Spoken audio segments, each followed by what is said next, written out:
As issue 3 of Apache Skies opens, the train screeches to a stop in what remains of the town called Seguro. The wooden buildings are still burning, with thick gray smoke filling the air. A pine box sits at the station, occupied by the corpse of the former sheriff. Trask's hooded men mill about, their weapons drawn and ready for use. We meet one of them, a tough, ugly-looking Subanovich named Mulcahy. Trask has left him in charge of watching over Seguro, while the general has continued his pursuit of Billy Tyler's killers. The train's porter, Eustace Grimes, is overseeing the loading of the coffin, which allows him to talk to one of the surviving townsfolk, a balding man named Ramon. We met Grimes back in issue 2, where he helped Rawhide escape detection by Tyler's men, and Seguro paid the price for Billy Tyler's death. So this devastation is new, and Grimes asks what happened. Ramon is our living exposition man. He explains what I just explained to y'all. Grimes tells him to hop on the train. Maybe he can't save everyone in the town, but Grimes can save him. But Mulcahy isn't having that. The boss, William Tyler, owns this railroad and this town, and he says that no one from this town rides this train. Grimes is horrified at this. The next settlement is 50 miles. You can't ask folks to walk all that way. They'll die. Mulcahy smiles, displaying a severe lack of teeth. That's fine with him. He also adds in an insulting race-based epitaph that I will not repeat on this podcast, even if I'm okay with swear words. So if we didn't like Mulcahy for obeying Tyler and Trask's orders already, he is also cementing the fact that he is a bad guy here by insulting Grimes. Grimes, still standing in the doorway of the train's cargo car, suddenly whips out a rifle, cocks it, and aims it at Mulcahy. Quote, "Son, I'm an old black man and I just don't give a fuck anymore. I just don't." End quote. Grimes orders him to drop his weapon, and Mulcahy might be an a-hole, but he isn't stupid. He drops his rifle. Grimes tells Ramon to tie him up and then get as many of the townsfolk as he can on that train. They're getting a free ride to San Antone. Mulcahy sneers at him. Old man Tyler's gonna have his ass. Grimes doesn't think so. Oh, and Tyler can keep his crappy job. At this point, Grimes would rather starve to death than work for Tyler. And furthermore, Mulcahy better watch the way he speaks to Grimes, or Grimes will carve his tongue out of his mouth, boy. Wow, from out of nowhere, Eustace Grimes coming into this issue hot. I love it. My name is Ben, and this is Comic Book Breakdown, episode 19.6, Apache Skies, part 2.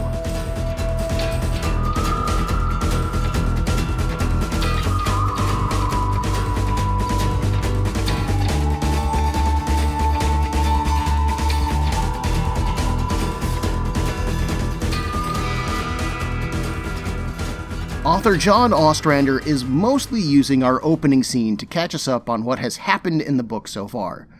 Old man William Tyler is a rich bitch with a piece of show kid who got killed, and now he is punishing whoever he feels he needs to, even if that does mean burning an entire town to the ground. This not only establishes the consequences of Rawhide and Rosa's actions, which makes this world feel more grounded and realistic, but it also shows us how evil Old Man Tyler is. His son, Billy Tyler, was one of the men who killed the Apache Kid, friend to the Rawhide Kid and husband of Rosa, and so they killed Billy in revenge.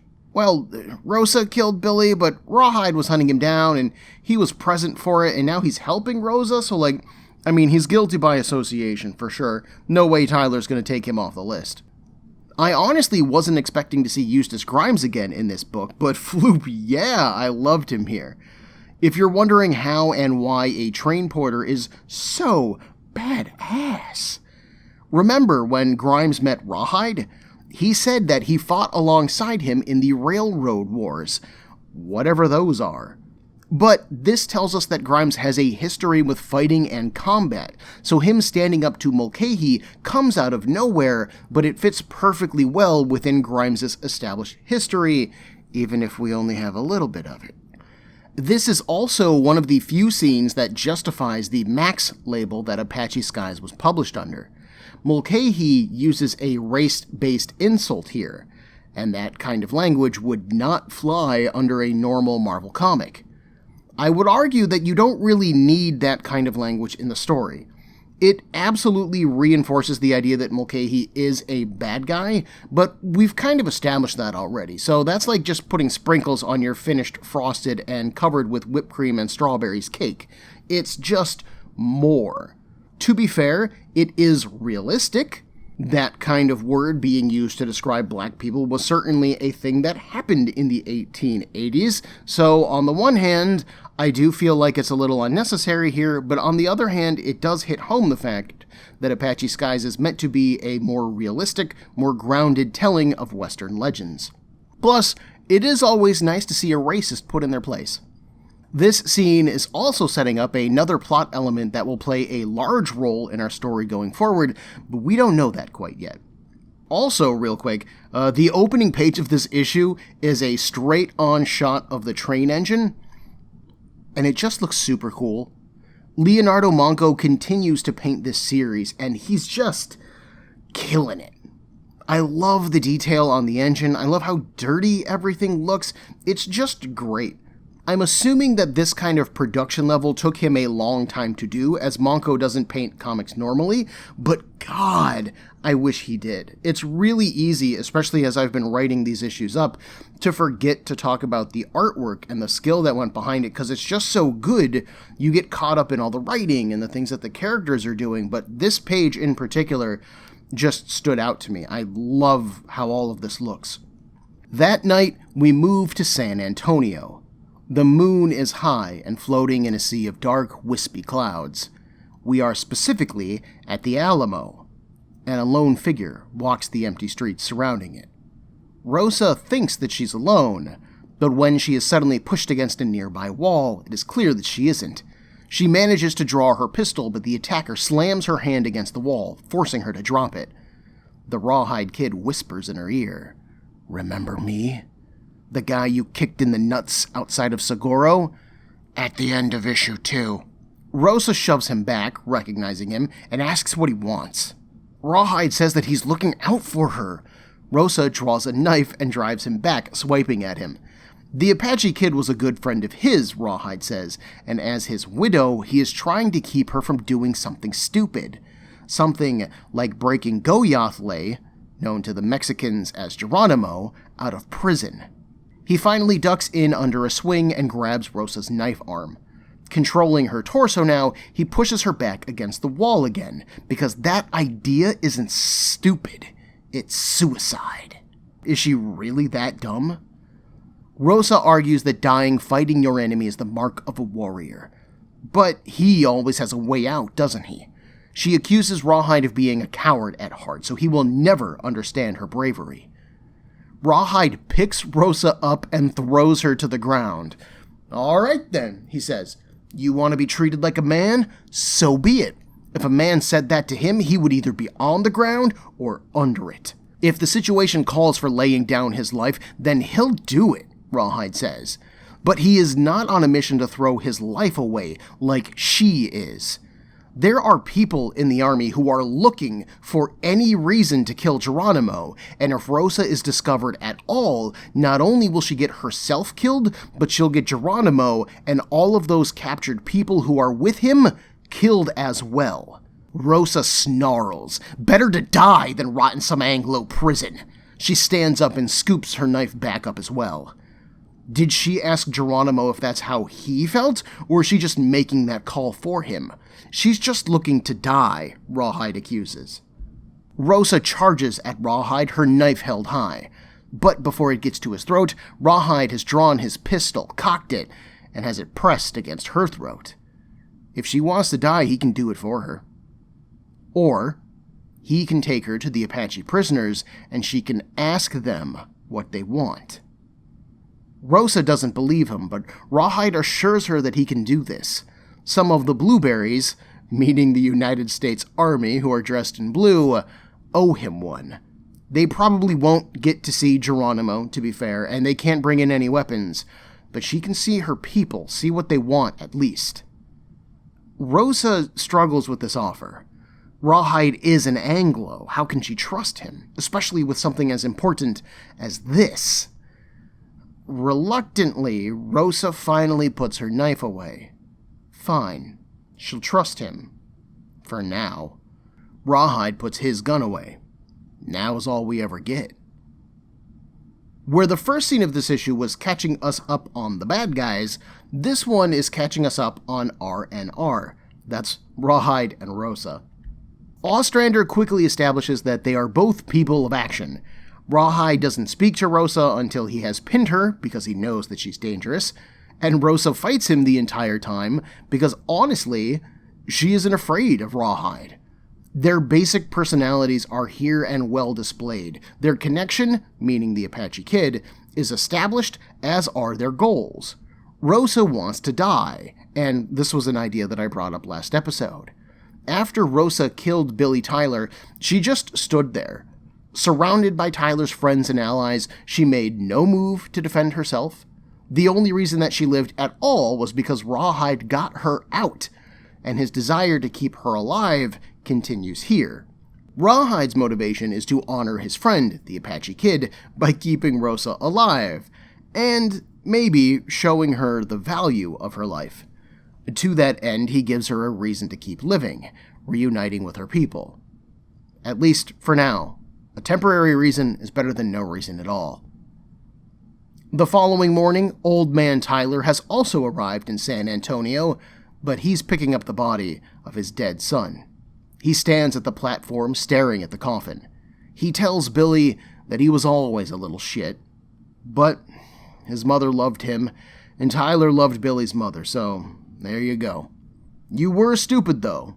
Like, ridiculously, positively, super stupid. Colonel Trask interrupts this, soliloquy. Tyler is surprised to see him here. He should be hunting down the people who killed his kid. Trask reports that he has, and their trail led here. Tyler clutches his fists in anger. Bring them to me alive, he demands. Or mostly alive, at least. I want to be the one who kills them. The colonel thought that might be the case. What about the porter? Referring to Eustace Grimes.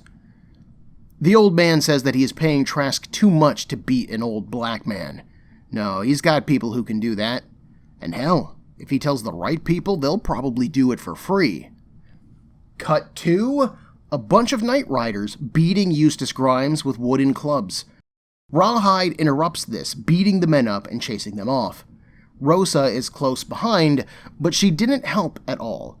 She asks why Rawhide would get involved. Does he know this guy? And initially, Rawhide says that he doesn't. He just didn't like the odds. It was 4-on-1, casually hiding the fact that he was also saving this man from death. Grimes, who is now resting on his knees, looks up at Rawhide. His beaten face is bloody and swollen, so he ain't surprised that Rawhide didn't recognize him, but he is glad for the help. Now, Rawhide can see it. This is Eustace Grimes. He helped him on the train. So he and Rosa help Grimes up and deliver him to his rented room. He then tells them what happened in Seguro, warning Rawhide about Trask. That man is eager to find Rawhide. He clearly remembers him from the railroad wars. Yeah, Rawhide remembers him too. But he can't leave town yet. They've got something to do first. Wow, I'm loving these snappy scene transitions. There's literally no, setup or establishment here. It's just, you're with Rosa and Rawhide, you're with Trask and Old Man Williams, you're watching Eustace Grimes beat up, and suddenly, we move on to Rawhide's promise. A series of large tents are set up, I'm assuming outside of a town, but we're not told which one. A soldier escorts R&R to a tent, saying that it ain't the chief, but it's the best that he can do. When he says that it's time that they go, they need to get out fast. Rawhide thanks him, and they step inside. And they find Lozen. Lozen is a real-world figure, and Ostrander gives us a quick background on her. She was a member of the Chehen Kirahakua Apache, sister of the chief Victorio. Once, when introducing her, the chief said, quote, "Lozen is my right hand, Strong as a man, braver than most, and cunning in strategy. Lozen is a shield to her people, end quote. When Go-Yathle and his band were fleeing the army, it is said that Lozen communicated with Usen, the Apache's supreme deity, and he would tell her their location, allowing his people to escape. She was a great warrior in her own right, and a sister figure to Rosa, at least in spirit. They embrace, speaking to each other in their own language. Rosa introduces Rawhide as a friend to Dazi, and to her. Lozen is skeptical of that, but sure, if she says so. So what, has Rosa surrendered as well? Has she come to share the fate of her people? It's going to be a hard one, Lozen thinks. And Rosa says, of course not! She's come to free them all!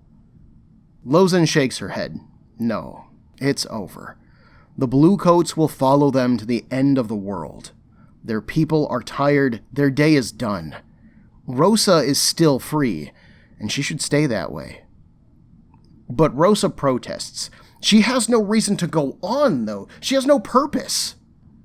Well, actually, Lozen might have a mission for her, if she still has a fire in her belly. There is a group of their children that are going to be sent away to Anglo schools to be taught how to be white, to forget their ways. She charges Rosa with stealing those kids. Steal them and take them into the mountains, where they can be watched over by Father Usen. So long as they do not forget their ways, then the spirit of their people will go on. Rosa doesn't know how she's going to do that, but yeah, she'll certainly try. As R&R ride off, Rawhide says that he understood enough of that to get the basics. How does Rosa plan on getting them kids? Rosa has no idea, but she will come up with something. She has to. Well, now, Rawhide is pretty good at coming up with plans, and he's got one, if she's interested in it. And while she is still a bit untrusting of Johnny Bart, she is interested. We then return to San Antonio, where we meet Reverend Orville Phillips, who has been tasked by God with saving the souls of the indigenous children who are put in his care. He is absolutely a jerk about it. We see him telling the kids that anyone who does not speak English will be punished. Severely punished. Grimes, still dressed in his porter uniform, walks up to the Reverend. Seems that there's been a change of plans. The Reverend and his charges are actually getting on a different train. Grimes really plays up the role of the obedient black man here, adding in a previously unheard of southern accent to sell it. Phillips buys the act though, so it worked, and his group boards the train indicated. Cut to Rawhide Kid, who is at the telegraph station. He types something out on the machine. Satisfied, he then heads towards the door, and we see the workers who are tied up and gagged. Rawhide comments that the line is clear and that the train is ready to roll. Someone will be along to find these gentlemen soon enough. In the meantime, hey, he's got a train to steal. As Rawhide makes his way to the train, he is spotted by Mulcahy, who attempts to shoot him from behind. The bullet goes wide and Rawhide spins, draws, and fires, catching Mulcahy in his center mass. Racing to the engine, Rawhide shouts for Grimes to get it moving! Inside the car, one of the kids recognizes Rosa, and she shushes the child. Shh. Once the gunfire starts, they begin to stand up and get scared. Reverend Phillips tries to get the kids to sit back down, but come on, man, they are panicked, and so he starts talking tough. He grabs the arm of one of the girls and twists it behind her back. By the grace of God, these savages will be civilized! Rosa clubs him from behind with her pistol butt. Rawhide tells her not to shoot him. Killing men of God is generally an unlucky thing to do, he has found. Even if they are assholes. Now, despite the fact that this train is moving, trains take a minute to build up steam and speed. The brief shootout with Mulcahy was enough to bring Trask and some men running, and a townsperson says that she saw the Rawhide Kid board the train. Trask and his men run down the tracks, firing at the very slow train. Rawhide and Rosa, who are flooping strapped, like to the T, move to the outdoor platform at the end of the car and begin to return fire. They down a few of Trask's men, and he orders them to fall back and to get to horses. It seems that the track loops around a bit before it gets to open country, so if they're going to have any chance to run this train down, it is now. On the train, Rawhide has to admit that Trask and his forces are on them a little sooner than he expected. Things are going to be a bit more difficult than he thought they'd be. Trask and his men, now on horses, charge after the train with guns held high. Let's ride! Which is where issue 3 ends. I have been writing these Western episodes while the Scion episodes were still in production. So the week that I am writing this particular story, I just finished production on episode 18.20, which features a pretty scathing review of Scion issue 35. Almost a full half of that issue was just recap, and it really burned my biscuits. Reading this issue of Apache Skies, though, it is a similar kind of issue, but I have much less problem with it. The opening 3 scenes of this comic, when we meet Grimes again, Rawhide finding Rosa, and Tyler mourning his son, I guess you would call it, are all things that we've largely seen before. And I'm sure the fact that it has been months since I wrote the last episode has helped me appreciate the recapping that we get here. Keeping that in mind, though, I still think that this issue works better. Ostrander's scenes don't feel nearly as useless as Mars's did. The opening scene with Grimes is a recap, sure, but it also pushes his part of the narrative forward. Rawhide and Rosa's scene reestablishes their dynamic, but it also moves them forward. Rawhide catches up with Rosa, and then he proposes a new plan. The same thing happens with Tyler and Trask. Recap, push forward. In each case, the characters involved learn something new that then caused a reaction which moves the overall narrative forward, and that is something that just never happened with Scion issue 35. Apache Skies is just a super duper well-written comic, y'all. That said, there is a certain degree of rushing at the end. This is something that also seemed to happen with issue 2. The story will move kind of slow in the beginning, but then a bunch of things happen right at the end. Bam, bam, bam. And the fact that so many of the people in this book wear similar clothes, specifically a brown leather long coat and a cowboy hat, it just makes the ending feel pretty confusing and a little bit muddled for me. Overall, this is still a solid comic, though. Ostrander has enough dialogue clues worked in to help tell people apart. If you're getting confused, you just kind of got to stop and think for a minute, that the issue does end up being understandable for the most part. It's just that the costuming and dirty square jaws and quick jump cuts make the ending feel a bit jumbled. I can only imagine how difficult this book would be to interpret if Manco had been traditionally inked like he was in Blaze of Glory. Yeesh. The jump cuts are perhaps the things that bother me the most in this book. Part of this stems from my history as someone who grew up reading comics that were written in the 80s and 90s, which featured a lot more expositional boxes and scene-setting type of writing.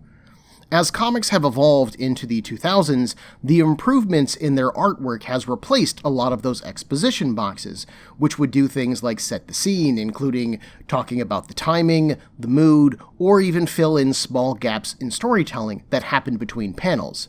It's important to remember that the space between comic panels, referred to as gutters in the industry, can contain 5 seconds of time or 5 years of time. They can follow one character or shift to someone else or shift to another location entirely, so it can be very confusing when you get several fast-paced jump cuts like the one that Ostrander gives us here. If this was a movie or a TV show, we would have obvious visual and musical cues to keep the scenes consistent, as well as the much more individualized faces of actors to follow, as opposed to Manco's square-jawed, stubble-faced men to follow. I super appreciate our shift in plot, though. Westerns, at their core, have a strong amount of vigilante justice going on. They are the forefathers of superhero stories in a lot of ways, and this is one of them. This story started out as a vengeance quest, with Rawhide and Rosa hunting down the killers of the Apache Kid. That is something that I think is fairly standard in a Western story. But by having Rosa take up the mission to save these kids, our narrative shifts. Vengeance is more the work of vigilantes, while saving lives is the work of heroes. Ostrander has gone out of his way to keep the Rawhide Kid more on the side of heroes. He has only killed in self-defense, he has tried to keep Rosa alive, and now Ostrander has shifted Rosa away from her murder streak and towards saving people. And as someone with a morality shaped by comic books, I absolutely love that. Our final issue picks up where issue 3 left off. The train is leaving the station, R&R are on it with a bunch of kids, and Trask is in pursuit with a posse of wild-firing men. Exposed at the back of the train, Rawhide wants to move to the roof, and Rosa goes inside to protect the kids. Reverend Phillips is just starting to stir, and Rawhide stops long enough to tell him to keep his head down, or he'll experience Judgment Day sooner than he expected. One of Trask's men manages to jump from his horse to the train, and he rushes inside, only to be shot down by Rawhide. Trask orders the rest of his crew to stop. This is pointless. They'll never catch up with the train now. No. He has another idea. Inside of the train car, the good Reverend Phillips is laying into Rawhide. Verbally, of course. He is interfering in God's work, do you hear me? God's work! Rawhide grabs him by the neck and pushes him towards the back of the car. Phillips does have the decency to beg for his life, but don't worry, Rawhide says. I ain't killing you. Just ain't traveling with you. And he tosses him from the back of the car. On his way back in, he tells Rosa that he's going to check on Eustace, leaving her alone with the kids. One of them, a girl named Migdalia, asks Rosa if they're going to go back for their parents. Rosa says no. Her parents asked her to take the kids high into the mountains, where the Naze live, and teach them the old ways until their parents can join them. The girl explains that after Rosa left them, the Anglos came for them. They made Goyathle surrender, and maybe if Rosa hadn't left, they wouldn't have been able to. Why did she leave them? Why did she leave her? What was so important? Rosa, for perhaps the first time in this comic, doesn't have a response. She thought that what she was doing was important. Rosa kneels down, holding Migdalia by the shoulders. There is nothing that they can do about the past. If Goyathle and Luzen and all of their medicine can't stop the Anglos, then neither can she. The best Rosa can do now is to raise these kids. She will be father and mother to them and teach them the ways of the people, or she will die trying. Rosa is really an all-or-nothing balls-to-the-wall type, huh? She does not mention it here, but she left Goyathle's forces in order to hunt down the men who killed her husband, the very quest that she started this comic on. Was it worth it? Did killing those men help anyone? If she had stayed with Goyathle, would it have made a difference? We'll never know. At the engine, Rawhide finds Grimes, who was winged in the arm during all of the shooting earlier. They bandage the wound. Grimes is confident that he can still drive the train, assuming that Rawhide's miner camp and spur line still exist. They were fine the last time that he rode by, Rawhide says. Grimes goes on to say that he is surprised that Trask has given them up, and Rawhide isn't sure that he did. Trask doesn't give up, and he doesn't chase trains. No, he probably just went back to town for a train all his own. They ain't seen the last of him, Rawhide reckons. Old Man Tyler was in town to pick up Billy's body, Grimes says. Think that Trask will get his train? And yes, Rawhide says. Well, that engine is newer and faster, Grimes replies. They've got maybe an hour, hour and a half before he catches up. The cold hard truth is that they're going to have to deal with them one way or another. Rawhide knows. The question is, where do they deal with them? He opens the stove and starts pitching coal inside. Men like Tyler, men like Trask, they won't give up hunting him and Rosa till someone is dead. Either them or us. They need to end this where it's ended for good, and no one else can see it happen. Grimes smiles. You got a plan, don't you, Johnny? Rawhide keeps feeding coal into the engine. Well, he usually tries to have more than one. Let's see what this engine can do with a full head of steam first. So we've got a goal, which is save the kids, and a way to do it, but Rawhide isn't sharing. This is done to maintain tension in the story, of course, and ordinarily I would complain about Rawhide not sharing that information. But he has also been fairly tight-lipped throughout this comic, and even in Blaze of Glory. So it is really easy, as a reader, to get caught up in the story and honestly not even notice that he's being super vague. This is a very cliche kind of moment when a character has a plan that they don't want to tell the audience, but it honestly works. Ostrander sells me on this super well. Back in San Antonio, Reverend Phillips has inadvertently helped our heroes. He came running back to town and has charged into the office of William Tyler and Colonel Trask, delaying both of their pursuits. In the office, Philip demands that Tyler punish those sinners. Yes, but their first priority needs to be getting those children back safely. Is that how you see it? Tyler asks. And how about you, Colonel Trask? Well, first thing they do is kill Rawhide and the woman. As for those kids, he knows a man who will pay good money for their scalps. And this comment incenses Phillips. That is barbaric! This is a holy mission from God, sir! Phillips demands the name of the man who would do such a thing, and he is suddenly shot in the head. Tyler inhales on his cigar.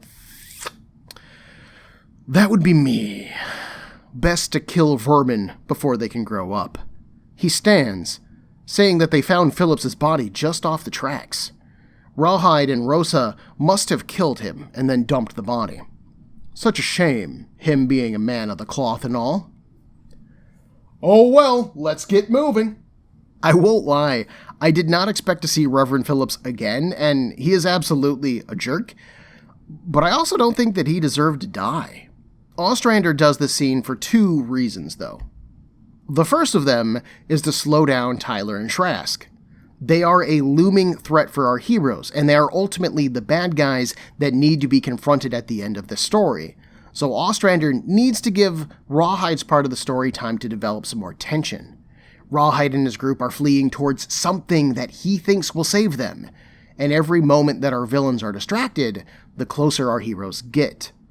Second, this scene also ties Tyler and Trask together better. Up to this point, the pair had been working in an employer/employee capacity. Tyler wanted bad things done, and Trask was willing to do bad things for pay. But now, they are united of one mind. They're equals. They are both willing to do bad things, as evidenced by Tyler's murder of Phillips and his pitching of the story to explain the death, and now they're going to be acting together moving forward. As Rawhide and his train keep eating rails, Ostrander has exposition tell us that they are taking steps to hamper their pursuers. At every telegraph pole, Rawhide and Rosa shoot out the cables, preventing any warnings from getting through.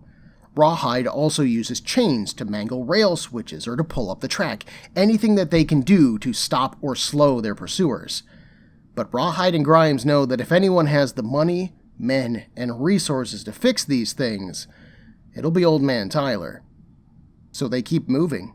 Quote, all day and all night, taking a spur into the Apache Mountains, end quote. It's like they can feel their enemies catching up to them, and it feels like death is closing in. Quote, and no one outruns their own death, end quote. This information is all conveyed in a single panel. It's just a low camera shot of the front of the engine tearing through the night. But Ostrander sets such a delicious tone with this exposition. I love it. This is what those other quick jump cuts were missing. The running was absolutely necessary, because the train makes a stop at an old miners' camp that Rawhide knew about.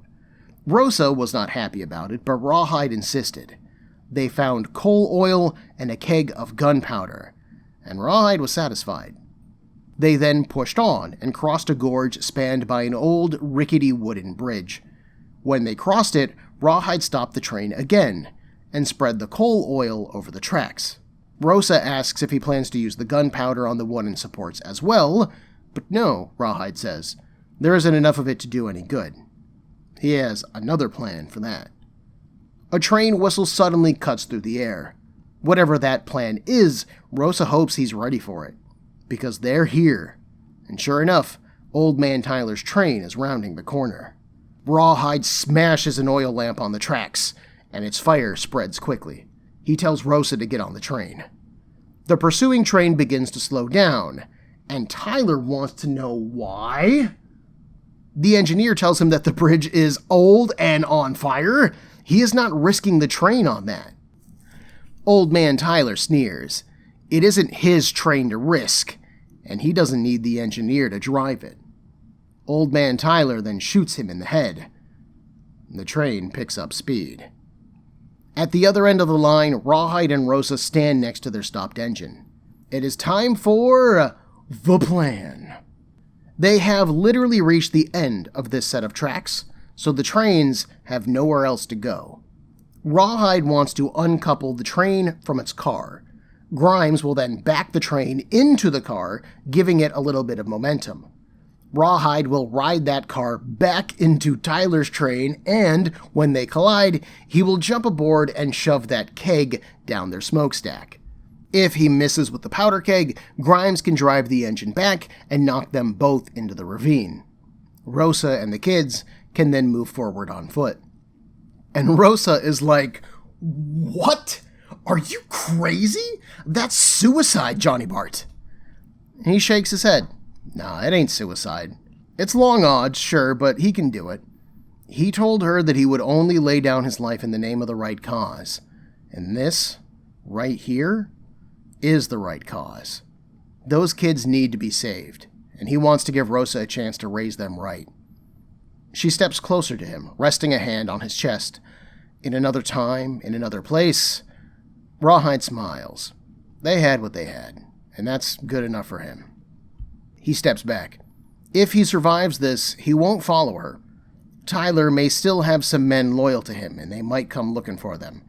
He'll lead them away towards Mexico. If Rosa ever needs help, there's a town called Wonderment up in Montana. They'll help them, if they can. Nice shout out to Blaze of Glory. Good use of continuity. I approve. Grimes tells Rawhide that he is either crazy or a fool, but he's proud to have known him either way. Just trying to do right, Rawhide says. Same as I've always done. Now let's finish this. We bounce over to Tyler's train for a few panels, in which our crowd of gunfighters are told to kill everyone that they see. But then, they notice the train car coming at them. Riding on top of it is Rawhide firing at them. "Trask!" he shouts. "You owe me some lives, and I've come to collect!" Ah, what a floopin' badass. We see Rosa aiming down the barrel of her rifle, but she curses the smoke. She can't see anything. Quickly she pleads to Dazi, her husband, to guide her hand. Their friend needs their help. The train car smashes into Tyler's engine. Rawhide leaps through the air, the gunpowder keg held in his hands. He's reaching for the smokestack like a basketball player trying for a dunk. And fuck me, he makes it. Rawhide lands on the engine and some of the bad guys shoot at him, but he is too good for some nameless schmuck to kill him. He kills the first guy and then makes a beeline for Colonel Trask. He lands one fantastic Indiana Jones-style punch, noticing the keg resting inside the engine's fire, and then he starts to move back from it. He does manage one last, "See you in hell, Colonel," and Trask has just enough time to gather his wits from that punch when the keg explodes. The engine isn't the only thing destroyed in the blast. The weakened wooden supports underneath the engine shatter too. As the train starts to fall forward, Rawhide runs along the top of its end, shooting to defend himself when necessary. As one of the cars goes over, so does Old Man Tyler. Poetically enough, the car containing his dead son's coffin tumbles as well, and Billy flies out of it. He falls into his father, and they both plummet to the burning floor of the gorge. On the tracks, Rawhide keeps jumping trains, making one final leap before it all goes down. Grimes peers through the smoke, trying to see Rawhide's fate, but he can't see anything. One of the kids asks Rosa if Rawhide made it, and her eyes thin. Quietly, mostly to herself, she says, "There."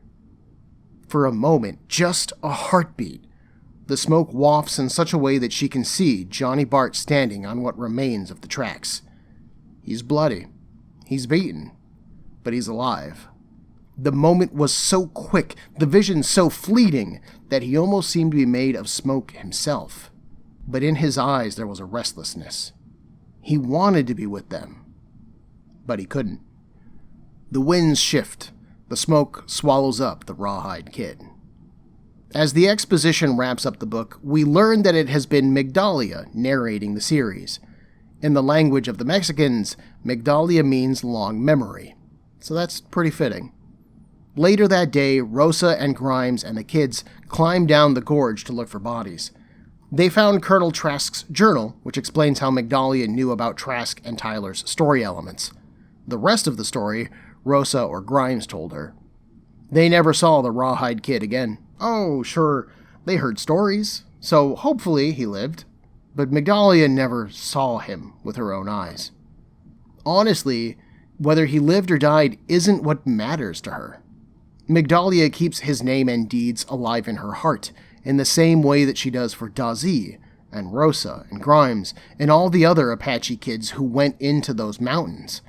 Quote, "As long as the memory endures, they still live," end quote. We end on one final image of the Rawhide Kid standing next to a burned, withered tree. In the background, hovering over the setting sun, is a gorgeous headshot of Dazee looking out over the countryside. And then the book ends, with us looking into the Apache skies. I really like this ending. As with Blaze of Glory, our heroes have won the day, the bad guy is dead, the innocents are saved, and this time around, our heroes actually get to live, so that's pretty good. Thankfully, we just managed to dodge a Rawhide and Rosa romantic pairing, which is a relief to me. I said last episode that it felt like Ostrander was trying to set them up as a couple, and I didn't approve there, and damn it, I stand by that. Rosa's main motivation in this book was to get revenge on the men who killed her husband, driven by the guilt of her harsh words to him before he died. To have her romantic feelings suddenly shift gears from Dazee to Rawhide feels not really inconsistent, just unfaithful, I guess.